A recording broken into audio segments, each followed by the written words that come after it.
three polls, I'm beating you. So, you shouldn't misrepresent how well you're doing with the polls. You don't have to say that. In fact, I was all for you until you started doing that, because that's a misrepresentation. Number one. Number two, this isn't me saying it. I don't care. I think I'm going to win fair and square. I don't have to win this way. Thank you. Lawrence Tribe and numerous from Harvard, said that there is a serious question as to whether or not Ted can do this, okay? There are other attorneys that feel, and very, very fine constitutional attorneys, that feel that because he was not born on the land, he cannot run for office. The entire early portion of the debate was Trump this, Trump that, in order to get ratings, Mr. Trump, it's not in order CNN. to get ratings, Mr. Trump, I was on CNN last night watching. Excuse me. I think it's very unprofessional. But it wasn't. Hillary last night with, we're going to give this, we're going to give that, we're going to give that. The poor woman, she's got to give everything away because this maniac that was standing on her right is giving everything away, so she's following. That's what's happening.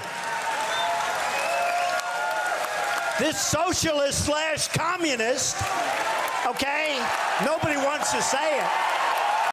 You could see there was blood coming out of her eyes, blood coming out of her wherever. But she was, in my opinion, she was off base. He said about language. 2 days ago, he said he would take his pants off and moon everybody, and that's fine. Nobody reports that. He gets up and says that.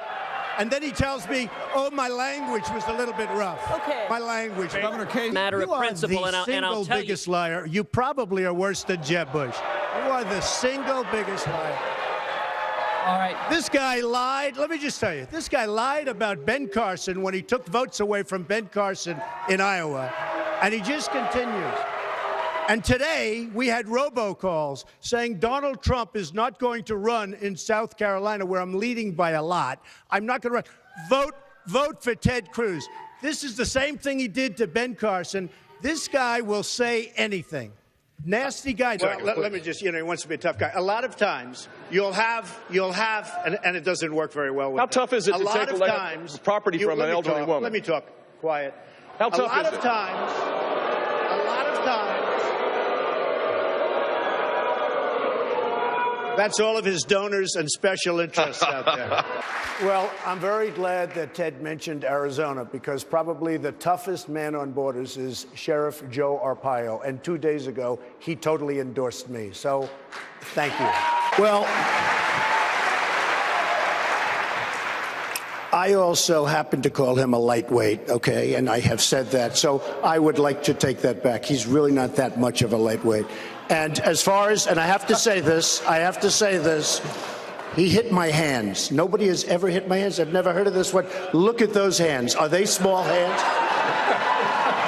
And he referred to my hands. If they're small, something else must be small. I guarantee you there's no problem. I guarantee it. Well, first of all, self-deportation is people are going to leave as soon as they see others going out. If you look at Dwight Eisenhower in the 1950s, they started moving people out and the rest of them left. Self-deportation, as I really define it, and that's the way I define it, is you're going to get some to go and the rest are going to go out. As far as the people that I've hired in various parts of Florida during the absolute prime season, like Palm Beach and other locations, you could not get help. It's the up season. People didn't want to have part-time jobs. They were part-time jobs, very seasonal, 90-day jobs, 120-day jobs, and you couldn't get. Everybody agrees with me on that. I've heard Ted say that over and over again on television, that he's the only one that can beat me.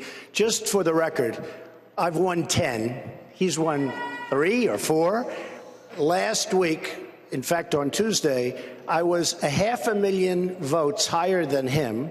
I was 1 million votes higher than Marco. 1 million votes. That's a lot of votes. This little guy has lied so much about my record. Here we go. The person. He has lied so much about my record. Mr. Rubio, Senator Rubio, why don't you let him? And I will tell you this. First of all, I got a call from my sister and brother tonight And they said, we had no idea Dad gave you $200 million. Believe me, I started off with $1 million. I built a company that's worth more than $10 billion. And I say it not in a bragging way, but that's the kind of thinking we need. Very low debt, tremendous cash flow. My financials they're all in there with the federal elections. You've seen them. Everybody's seen them. I say it only because that's the kind of thinking this country needs with $19 trillion in debt. Believe me. He is lying, Ted. You know, I came up with the idea, but you have to spell it right. It's L-Y-I-N apostrophe, Lion Ted. The Bible held high. He puts it down and then he lies.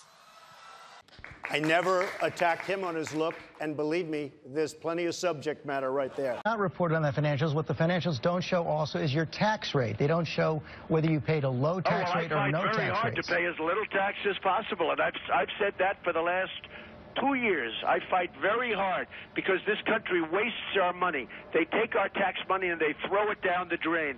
They spend $4 trillion in the Middle East, and we can't fix a road or a bridge. And I fight very hard. I consider it an expense because, frankly, our country doesn't know what they're doing with our money or our tax money, and that's part of the problem. So I fight very hard to pay as little tax as possible. What is your tax rate? It's none of your business. You'll see it when I release. But it was not me on the phone, and it doesn't sound like me on the phone, I will tell you that, and it was not me on the phone. And when was this, 25 years ago? In the early 90s, but wow, yeah. You mean you're going so low as to talk about something that took place 25 years ago about whether or not I made a phone call? I guess you're saying under a presumed name. Yes, under a presumed name. Okay, the answer is no. Go ahead. To follow up on that, you keep calling us the dishonest press, the disgusting press. Generally speaking, that's 100% true. Go ahead. I disagree with that, sir. And if I can ask you this question, it seems as though you're resistant to scrutiny, the kind of scrutiny that comes with running for president of the United States. I like scrutiny, but you know what? When I raise money, excuse me, I've watched you on television. You're a real beauty. He was begging for my endorsement. I could have said, Mitt, drop to your knees. He would have dropped to his knees. He was begging. You've called women you don't like fat pigs, dogs, slobs, and disgusting animals. Your Twitter account... Only Rosie O'Donnell. And if we nominate someone who agreed with John Kerry, Barack Obama, and Hillary Clinton on foreign policy, we're not in a strong position to win. Here's what you didn't hear in that answer, and this is important, guys. This is an important thing. What is your plan? I understand the lines around the state, whatever that means. This is not a game where you draw maps around. And you don't know what it means. What is your plan? That's the problem. What is your plan on health care? You don't have a matter of principle, and I'll tell you. You are the single biggest liar. You probably are worse than Jeb Bush. You are the single biggest liar. NBC Wall Street Journal just came out with a poll. Headline, Trump way up, Cruz going down. I mean, so don't, so you can't, they don't like the Wall Street Journal, they don't like NBC, but I like the poll. And frankly, it just came out. And in Iowa now, as you know, Ted, in the last 3 polls, I'm beating you. So, you know, you shouldn't misrepresent how well you're doing with the polls. You don't have to say that. In fact, I was all for you until you started doing that because that's a misrepresentation. Number one. Number two, this isn't me saying it. I don't care. I think I'm going to win fair and square. I don't have to win this way. Thank you. Lawrence Tribe and numerous from Harvard, said that there is a serious question as to whether or not Ted can do this, okay? There are other attorneys that feel, and very, very fine constitutional attorneys, that feel that because he was not born on the land, he cannot run for office. Here's the problem. We're running. He does great. I win. I choose him as my vice presidential candidate, and the Democrats sue because we can't take him along for the ride. I don't like that, okay? Jeb is so wrong. You got to fight ISIS first. You fight ISIS first. Right now you have Russia, you have Iran, you have them with Assad, and you have them with Syria. You have to knock out ISIS. They're chopping off heads. These are animals. You have to knock them out. You have to knock them off strong. You decide what to do after. You can't fight 2 wars at one time. If you listen to him and you listen to some of the folks that I've been listening to. That's why we've been in the Middle East for 15 years, and we haven't won anything. We've spent $5 trillion in the Middle East because of thinking like that. One of the officials, actually one of the ex-officials from Mexico, had a news conference, and he announced that we will not be paying for the wall. Who does Mr. Trump think he is? They came to me, the press, these people. Look at all those cameras back there. The press came to me, and they told me that he said he would not pay for the wall. Do you have a comment? I said, yes. The wall just got 10 feet taller. I can only say this, and I've said it loud and clear, and I've said it for years. And many of these people are sitting right in the audience right now, your lobbyists and your special interests and your donors, because the audience is packed with them, and they're packed with you. I've had an amazing relationship with politicians, both Democrat, Republican, because I was a businessman. As one magazine said, he's a world-class businessman. He was friendly with everybody. I got along with everybody. You get along with nobody. You don't have one Republican. You don't have one Republican senator, and you work with them every day of your life, although you skipped a lot of time. These are minor details. But you don't have one Republican senator backing you, not one. You don't have the endorsement of one Republican senator, and you work with these people. Senator Cruz. You should be ashamed of yourself. Hey, thank you for watching.